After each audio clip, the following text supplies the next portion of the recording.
Hello everyone, আসসালামু আলাইকুম। কেমন আছেন সবাই? নিশ্চয়ই ভালো। আলহামদুলিল্লাহ আমিও ভালো আছি।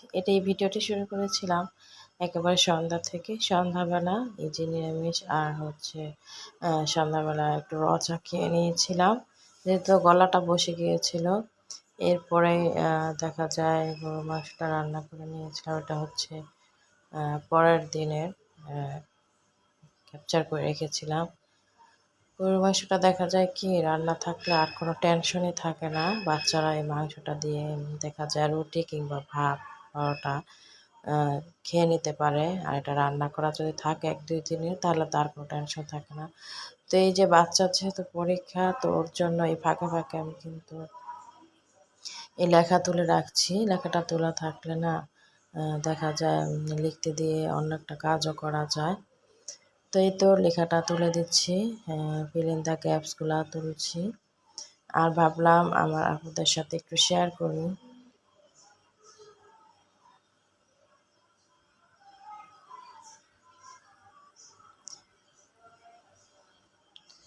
তো পরীক্ষার মধ্যে কিন্তু বাচ্চার পরীক্ষা প্লাস রান্না-বাড়া, সংসারের কাজ।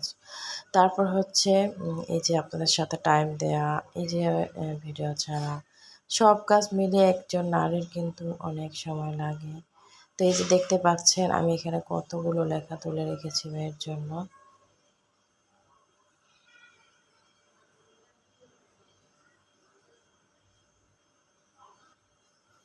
আগের চাইতে যখন আমাদের সময় ছিল, তার চাইতে কিন্তু এখন বাচ্চাদের দ্বিগুণ পড়ার চাপ।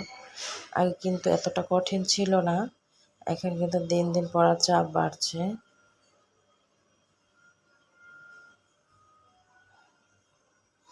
তারপর তো চলে গেলাম বাচ্চাদেরকে পরীক্ষার হলে দিয়ে তারপর বেস্ট বাইয়ে চলে গেলাম।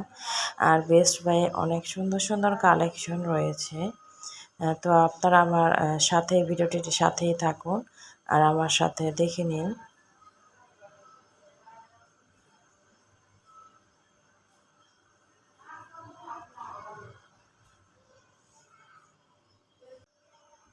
আমি তো ঘুরে, ঘুরে দেখছিলাম। যেহেতু আমার ইচ্ছে ছিল একটা ছোট থালা বাসন রাখার র‍্যাক নেওয়ার জন্য। তবে আমার আরেকটা ছোট রয়েছে। তারপর আমি ভাবছিলাম একটু নিউ কিছু বের হয়েছে কিনা।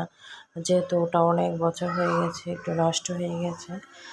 তবে এর দামটা খুব বেশি। সেজন্য আমি চাচ্ছিলাম না। ভাবলাম যে থাক আরও কিছুটা দিন ব্যবহার করি। তবে আরও যে কত সুন্দর, সুন্দর কালেকশন এগুলো দেখতে কিন্তু অনেক ভালো লেগেছে আমার কাছে।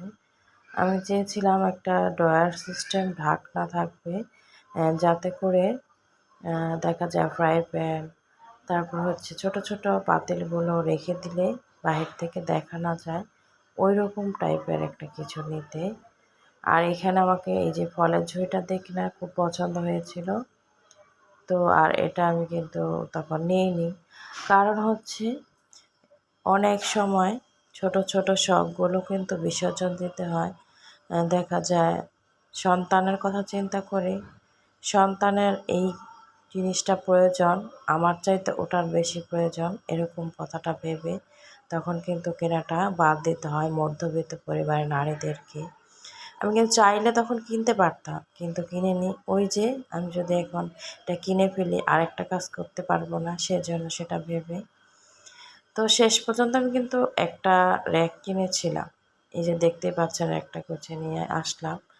তো আর এটাই কিন্তু আমার বাচ্চারা এটাকে সেট করে নিচ্ছিল। আর এটার মধ্যে আমি কিন্তু উপরের তাকটাতে বেলুন, পিঁড়ি আর রুটি রাখার যে বক্স সেটা রাখি। আর পরেরটাতে কিছু বাটি, তারপর প্লাস্টিকের বক্স থাকে সেগুলো রাখছি। আর নিচেরটাতে দেখা যায় আলু পেঁয়াজ রাখার চিন্তাভাবনা রেখে এনেছিলাম। আর এই তো এটা এভাবেই কিনে এনে সেট করেছি। তবে আরেকদিন দেখাবো কীভাবে কী সাজিয়েছি।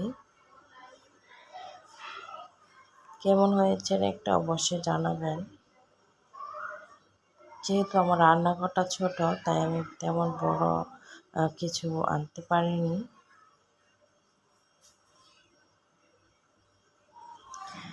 আর এই যে পরের দিন আবার সকালবেলা আমি কিন্তু কাঁচকলা আর আলু কাঁচা কলা দিয়ে ইলিশ মাছ রান্না করেছি। কারা কারা কাঁচা কলা দিয়ে ইলিশ মাছ খেতে পছন্দ করে অবশ্যই কমেন্ট করে জানাবেন। আর বাচ্চাদের জন্য কিছু চিকেন রান্না করে রাখছিলাম আলু দিয়ে। তো আমাদের জন্য তো ওটা করলাম, বাচ্চাদের জন্য তো কিছু আইটেম করতে হয়, সেটার দিয়ে খেয়াল রাখতে হয়, যেহেতু এবার পরীক্ষার সময় যাতে করে খাবার নিয়ে বায়না না করে, সেজন্য আমি এক্সট্রা আরেকটু কিছু রান্না করে রেখে দিই। তো মাংসটা কষিয়ে কিন্তু পানি অ্যাড করে দিয়েছি।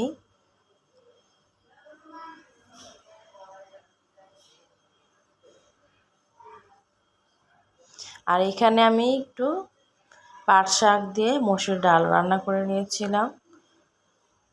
তো সকলে ভালো থাকবেন, সুস্থ থাকবেন। আজকের ভিডিওটি একটু ছোট, তাই বলছি আপুরা সকলে যারা যারা আছেন এখনও লাইক দিতে ভুলে গিয়েছেন,